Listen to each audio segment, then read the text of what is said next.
ka pankurunko ale ni jamana finitigiw ka kɛlɛkɛminanko o kiri daminɛna bi bamakɔ kiritigɛ soba la malidenw ye u hakilina di o kiri kan an bena olu bɛɛ lajɛlen lamɛn bi kunnafoniyaw olu kɔnɔna la bɛn ani kelenya o sabatili kama mali kɔnɔ jamana ɲɛma kolonɛl asimi goyita ale ye kulu kɛrɛnkɛrɛnnen dɔ bila sen kan min ka baara bɛnnen do fasodenw olu lamɛnli ma kunungo o komisiyɔn ale ni cnt maw olu ye lajɛrɛ dɔ kɛ o ko kan Nini ye bi kunnafoni ale bakurubaw ye Advance TV sanfɛ aw ni ce anw sugandili la ka aw kunnafoniya ay aw bisimila bidon kunnafoniyaw kɛnɛ kan I n'a fɔ an y'a fɔ aw ɲɛna cogoya min na kunnafoni daminɛ la bɛn ale ni kelenya o sabatili kama jamana kɔnɔla la k'a fɔ jamana ɲɛma ale ka pankurunko ale ni jamana finitigiw olu ka kɛlɛkɛminanko o kiri o daminɛna bi juma bamakɔ kiritigɛ soba la baara nunu kun kan ka daminɛ kabi dɔgɔkun tɛmɛlen na nka ka kɛɲɛ ni fariya wale ye min yɛrɛ kɛra bamakɔ dɔgɔkun tɛmɛlen nin kiri ale kun bilala bi juma la a ko kun kan fɛn min ye an ka kunnafoni ɲinina Isa Sise ye ale y'a ka kuma bara sɛmɛ fasoden dɔw la dugu kɔnɔ an ka jɛ ka olu hakilinaw lamɛn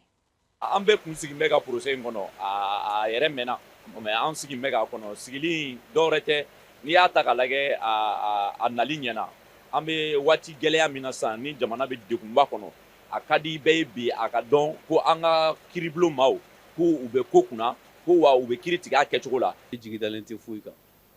parce que nin bɛna kɛ o ɲɔgɔn tribunal bayirika de ye mun tɛmɛna depuis Musa minɛ kana bila fo bi la a bɛ fɔ an ɲɛna kuma bɛɛ nin tigi ni miliyari ba in détourné a ye nin kɛ tan a ye nin kɛ tan mais tribunal kɔfɛ foyi tɛ yen a tɛ fɔ ko fɛn sarala o tigiw bɛ tila ka bila donc ni u nɔ t'a la u ka bila sani u ka to u bolo kaso la ten n'u nɔ b'a la fɛnɛ u ka ɲagi donc c'est à dire jamana si tɛ se ka taa ɲɛ ka to nkalon kan. Bon, en tant que citoyen ne ka attente ye min ye comme les juges sont indépendants bon donc n'u y'a nin bila yɔrɔ min na parce que i mana fɛn fɔ a la les juges qui ont le dernier mot olu b'a kiiri tigɛ olu b'a bɛɛ ɲɛdɔn dossier b'olu de bolo ni u y'a bila yɔrɔ min an b'a o makɔnɔ. O tɛmɛlen kɔ ka bɔ yen nɔ CNT maw ale ni kulu min bilala sen kan bɛn ale ni kelenya o sabatili kama jamana ɲɛma kolonɛl Asimi Goyita fɛ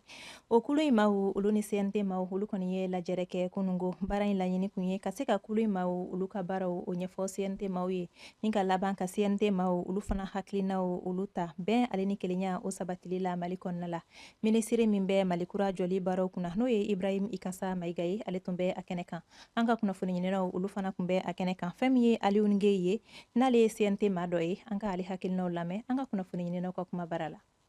donc an ye commission lamɛn a ka baara kɛcogo kan ka baara taabolo kan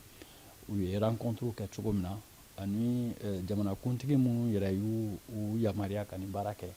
o ye hakilina mun ta hakilina mun fɔ u ye pour que baara ka se ka k'o kan donc u y'o compte rendu kɛ o sɔrɔla ka an ka hakilina ɲininkali kɛ donc an fana ka vice président ye kuma ta ka CNT ka hakilina fɔ k'a jira k'a fɔ rencontre in diyara an ye an bɛ participer a la et puis an bɛ commission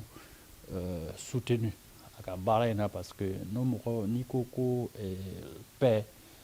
vraiment o bɛ taa jamana taaɲɛ de kan bɛn ka sabati kelenya ka sabati jamanadenw ni ɲɔgɔn cɛ o bɛ taa jamana taaɲɛ de kan a kumaɲɔgɔnya kɔnɔ fɛn kuruba dɔw tɛgɛ ɲɛsinnen olu ma a yirala k'a fɔ fɛnɛ k'a fɔ pour que jamana ka se k'a yɛrɛ sɔrɔ il faut que jamanadenw kɔngɔ ka b'u la kuma kolo yɛrɛ sigila mun fɛnɛ kan o ye an ka justice ka situation ye donc o bɛɛ b'a ye k'a fɔ bɛn ka gɛlɛn jamanadenw ni ɲɔgɔn cɛ alors que commission ka baara ye mun ye u b'a baara kɛ bi mais a nafa bɛ sini de donc u bɛ taabolo de yira taabolo min b'a to bɛn ni kelenya bɛ se ka sabati maliyɛnw ni ɲɔgɔn cɛ donc an y'a ye k'a fɔ u ka baara kɛcogo ka ɲi parce que u bɛ fɛ ka bɛɛ de lamɛn u bɛ fɛ ka bɛɛ de rencontrer bɛɛ k'i hakilinata fɔ n'o bɛɛ y'i hakilinata fɔ sɛbɛn mana di jamana ɲɛmɔgɔ ma donc présidence b'a la ye sisan an bɛ se ka taa sira min fɛ pour que ka appliquer donc vraiment anw kɔni ye kalan caman sɔrɔ je pense conseil national de transition bi ɲɔgɔn ye na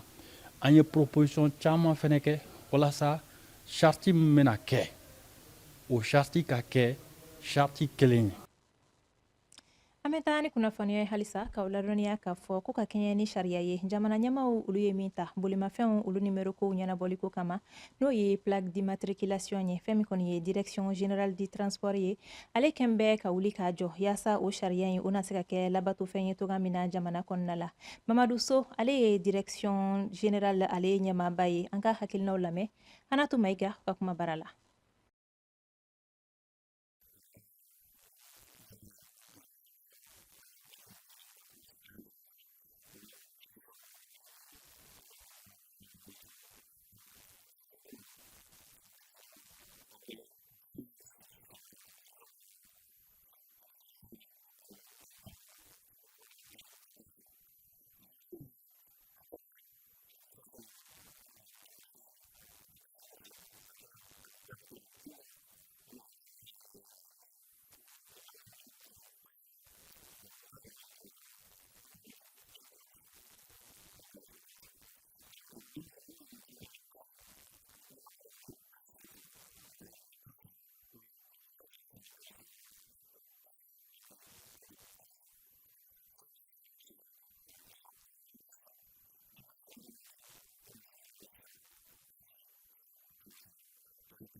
O tɛmɛlen kɔ ka bɔ yen nɔ association yelen ale ye kalanbolo dɔ waleya arabadon an ka sanfɛ kalanso dɔ la n'o ye FDP ye kalan in ale tun bɛ boli fɛn min kan kɛrɛnkɛrɛnnenya la o de ye ko ka se ka fɛɛrɛ bila sen kan fɛɛrɛ minnu na kɛ sababu ɲuman ye ni ka taabolo dɔw kɛlɛ an ka sanfɛ kalansow la i n'a fɔ yɛrɛmabila Isa Sise ale ni Kɛrifa Sidibe olu tun b'a kɛnɛ kan Advance tɔgɔ la nin kalanbulon sigira jɛkulu yelen mɔgɔw fɛ walasa ka se ka kunnafoni di kɛ baaraw minnu bɛ tali kɛ yɛrɛmabila walew la an ka sanfɛ kalansow la ni ka se ka fu siri olu dan na. Initiative nana an ka bolo di ɲɔgɔnya ye n'o ye projet LISEC ye an y'an sigi ka lajɛ k'a fɔ an ka sanfɛ kalanso hali ni duguma kalanso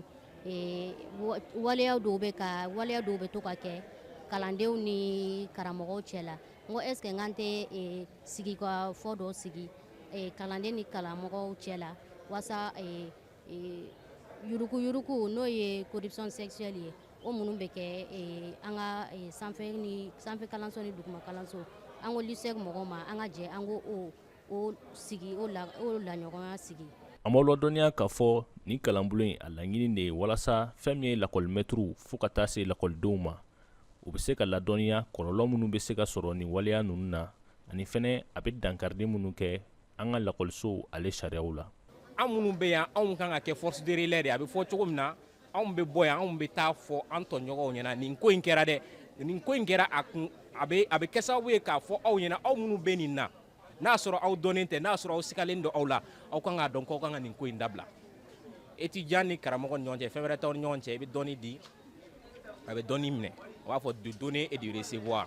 et donc fɛn fɛn de bɛ yen n'o bɛna kɛ sababu ye k'e influencer e bɛ taa fɛn dɔ di o tigilamɔgɔ ma o tɛ kalan dɔ ye donc an kɔni bɛ min fɔ an bɛ association mɔgɔw fo projet in mɔgɔ minnu y'a initier an b'u fo. An b'aw ladɔnniya k'a fɔ nin baara ninnu olu bɛna kɛ sababu ye fɛn min ye an ka sanfɛ kalansow ye ni ka fɛn min ye lakɔlimɛtiriw fo ka taa se lakɔlidenw ma ka se k'u ladɔnniya ani fɛnɛ k'an ka sanfɛ kalansow kɛ yɔrɔw ye yɔrɔ min ni kalan ale bɛ se ka sabati a kɔnɔna la ani fɛnɛ lakɔlidenw u bɛ se ka tanga nin waleya ninnu ma. An bɛ to kalanko kunkan halisa k'aw ladɔnniya k'a fɔ ko fɛn min ye san 2024-2025 ye o école taw o bolondan bɛ ka bila octobre kalo tile fɔlɔ la nka an bɛ waati min na i ko sisan nɔ a yira k'a fɔ ko fɛn min kɔni ye an ka école caman ye k'olu falen don maaw la ji kɛra sababu ye ka maa minnu ka so bin o la ɲininkali min bɛ kɛ maaw fɛ o de ye ko yala école na se ka ta a ta kuma la ni école bɛɛ lajɛlen na wa yaasa ka se ka jaabi sɔrɔ o ɲininkali ninnu na an ka kunnafoni ɲinina Seinabu Cero ale ni Musa Ɲanga olu wulila ka to ko ɲɛɲini. An be tile damadɔ la ka kɔn san 2024 ka taa bila san 2025 kalantaw la. An be waati min na ko sisan fɛn min ye jateminɛw ye olu b'a la k'a yira k'a fɔ ko ɲina kalantaw bɛna sɔn ka kɛ sanjiw kɔrɔla la ale ni ji walankatali kɔlɔlɔw fo ka taa se waliya wɛrɛw ma min yɛrɛ la ji kɔlɔlɔ sera maa minnu ma olu dagayɔrɔ kɛlen do nin kalanso kofɔlen ninnu ye. Ji donna an ka sokɔnɔ taayɔrɔ t'an na o le an bila ka na ekɔliso la. Ɔkɔlita fɛnɛ sera dengun ma k'a y'an dɛmɛ. An b'a fɔ faamaw ɲɛna ka dɔ fara a kan. Setan ye dabarita ye o ko an ka bɔ yan jumasi taayɔrɔ t'an bolo. An t'a dɔn an b'a kɛ cogo min an t'a dɔn a denmisɛnninw de b'an bolo. Diɲɛnatigɛ ko bɛ b'an kan ɲan ko an degulen tɛ an ye nkalon tigɛ. Kalan bi kɛ sali minnu kɔnɔna na olu yɛlɛmalen kɔ ka kɛ dayɔrɔw ye fɛn min ye du dɔw ye olu ka du bɛɛ lajɛlen de yɛlɛmalen do kalansow kɔnɔna na. Nin dutigi ka yeta la jamana ɲɛmɔgɔw kun kan ka miiri olu ka kɔɲɔw la fɔlɔ yanni u ka nin don kofɔlen fɔ kalantaw la. O de hami bɛ anw yɔrɔw la bi. An bɛ se ka hali n'an sera ka déplacer an bɛ se ka déplacer olu tɔgɔ la ka taa se yɔrɔ wɛrɛ la. N'o o tɛ hali n'a fɔra anw ka so ɲini sisan an yɛrɛ ye so tɛ sɔrɔ. Kuma min na ji walankatali kɔlɔlɔ selen do minnu ma ni u bɛ kalansow kɔnɔ olu ye a yira k'a fɔ ko nin don kofɔlen sugantili ma ɲɛ fɛn min ye kalanso ɲɛmɔgɔw ye olu ye a yira k'a fɔ ko u labɛnnen do ka kalanta don kofɔlen kɔnɔ. An kɔni pɛrɛlen don tarata don kalanta kɔni an bɛ ka labɛnw sabati bon gɛlɛya kɔni b'a la parce que ni ye kuru kɔnɔna nin ta sisan kalanso an ka groupe nin kɔnɔ yan classe 24 de bɛ yan an bɛ se k'a fɔ ma classe 3-4 fɔ mɔgɔ b'a bɛɛ lajɛlen kɔnɔ mais a kɔni ɲɛmɔgɔw ka laɲini na fɔra an ye ko n'ala sɔnna k'u bɛ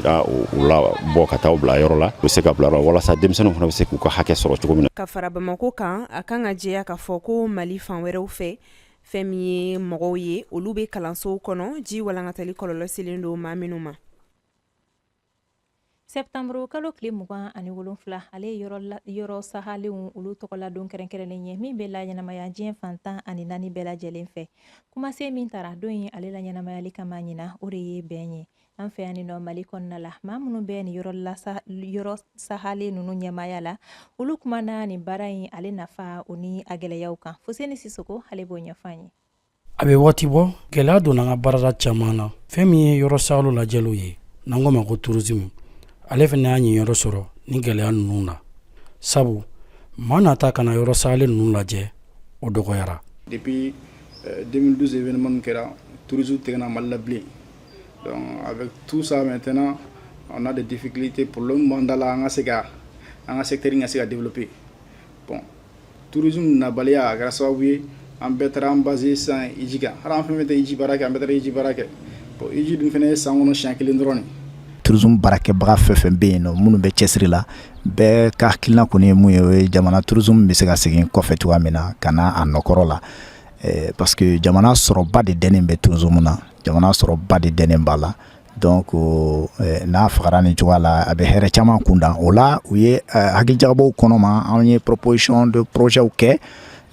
particulièrement ne yɛrɛ nana an ka projet caman proposé len don qui sont dans les circuits administratifs n y'a fɔ cogoya min na olu bɛ circuit administratif la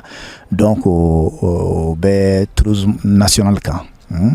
o bɛ système don ka maliyɛn wɛrɛ motiver ka na tourisme ma an yɛrɛ ka kɛ an ka seko dɔnkow an ka ku tɔbɔtɔbaga ye an yɛrɛ ka kɛ sababu ye k'u don ba la. Ka kɛɲɛ ni gɛlɛya ninnu ye jamana faamaw ye tagabolo kura da hali n'o y'a sɔrɔ waati ka gɛlɛn hakilisigi bɛ yɔrɔ sahalen ɲɛmaaw ka fɔ la. Voyage intégrateur o ye an ka activité dɔ ye n'an organisé ni san damadɔ in kɔnɔna na o ye ka Mali denmisɛnninw bɛɛ lajɛlen fara ɲɔgɔn kan ka se ka wuli n'u ye ka taa an ka yɔrɔ sahalenw lajɛ dɔgɔkun 2 kɔnɔna na donc kɔrɔnfɛ denw b'o la tilebinfɛ denw b'o la an ka jamana fantan 4 bɛɛ lajɛlen donc kɛra sababu ye min apprécié la an ka jamana ɲɛmɔgɔ fɛ kosɛbɛ. Ɲinɛ organisation mondiale du tourisme y'a jateminɛ k'a fɔ ko a bɛna thème kɛ tourisme pɛ walasa hali bi an ka se k'an hakili to yɔrɔ la ka a bila an kunkolo la k'a fɔ ko tourisme ko tɛ se ka laɲɛnɛmaya ni bɛn tɛ mais k'a fɔ ko tourisme yɛrɛ fana ye jɔnjɔn ye min bɛ se ka kɛ sababu ye ka bɛn sinsin. U ye sɛbɛntiya kɛ k'a fɔ ko baara bɛ sen na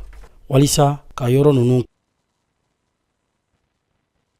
kunnafoni kuncɛla kunungo alamisa fɛn min ye AS Police ale ni sigide ka ye olu ye u sifilɛ ɲɔgɔn na handball Mali ale coupe du Mali o okumu kɔnɔna la ɲɔgɔndan ye ale labanna AS Police ale ka sebaya sɔrɔli la an ka kunnafoni ɲinina Kajatu Bagayogo ale tun b'a kɛnɛ kan. Jamana walanba bolola dolantan kun na n'an ko ma handball a baaraw bɛ sen na halisa. Senbali hokumu kɔnɔna na an y'a ye k'a fɔ ko ɲɔgɔnsɔrɔ min kun bolodalen no kunu ɲɔgɔnsɔrɔ jijalenba kunu kun bɛ tali kɛ AS Police ale ni sigide ka ɲɔgɔnsɔrɔ kan. Sɔrɔ in nafa bonyani yɛrɛ kama Fédération Malienne handball ɲɛmaaba a yɛrɛ y'a jigiya a ka kɛnɛ kan. N'a ye nin tɔn fila ta la an b'a ye k'a fɔ ko bɔko fɔlɔ bɛɛ ye sebaya ɲumanw sɔrɔ o la n'u tun ye sebaya ɲuman sɔrɔ ni bɔko filanan na k'u kɛ ka jɔyɔrɔ fɔlɔ sɔrɔ bakuruba kɔnɔna na. Ɲɔgɔnsɔrɔ bɛ daminɛ dɔrɔn bagabagaliw bɛ kɛ wulikajɔ bɛ bugan fan bɛɛ fɛ. An bɛ taa sɛngɛ lafiya bɔ la ni jaabi ye 9-7 ka taa AS Police kanu na. Tako filanan baaraw daminɛ wulikajɔ dɔ bɛ fara kan halisa an bɛna filanin bi fɔlɔ sɔrɔ 9-9. O tɛmɛnen kɔ AS Police de bɛna wulikajɔ kɛ ka bagabagaliw kɛ ka ɲɛsin kosɛbɛ sigide ka ma. U bɛna experience kɛ ka baara kɛ. U b'a daminɛ ka sebaga sɔrɔ fɔlɔ 16-17. U bɛna to de la k'o jaabi makara fo ka taga se a kuncɛliyɔrɔ ma ka sebaya ɲɛnama sɔrɔ dolantan kuncɛli la 21-16. Système bɛɛ bilara en place a bɛɛ ɲɛna mais malheureusement on a trop raté. Donc ni budget ta cayara on est toujours pénalisé par rapport à ça. Bon demi-finale on va essayer de préparer ça. Essayer d'aller chercher une victoire. On sera la gagne on c'est la finale. Beaucoup ira la folo. Équipe composée de joueurs menés. Mais pratiquement c'est les 60% de l'équipe nationale senior. Donc il faut que championnat premier plan jeu qu'avec l'Utala. Oui la coulage. Donc vous placer des conflits. Vraiment nous sommes championnat nous sommes. Il pas championnat maniamolo. On a une coupe. Kama hakili jigi k'a fɔ ko bi juma n'o ye septembre kalo tile 27 ye dolantan minnu bolo dalen no o bɛ tali kɛ COM ale ni COL ka ɲɔgɔn sɔrɔ ka muso kunda ani ISFAS Mamayira AC cɛ kunda walasa ka dan sigi ni senbolo la n'an ko ma phase de poule ni sibiri septembre kalo tile 28 san 2024 Palais des Sports Salamatu Mayiga la demi-finale baaraw bolo dalen no cɛ kunda i n'a fɔ muso kunda cogo min na. An sera ka fɛn minnu sɔrɔ ka jira aw la bi kunnafoniyaw nasira la o de ye nin ye aw ni ce anw filɛli la k'aw kunnafoniya a ye to Advance TV filɛli la wasabaw ye jabaraniko la aw kan bɛn don n'a nataw la Ala ka Mali lakana.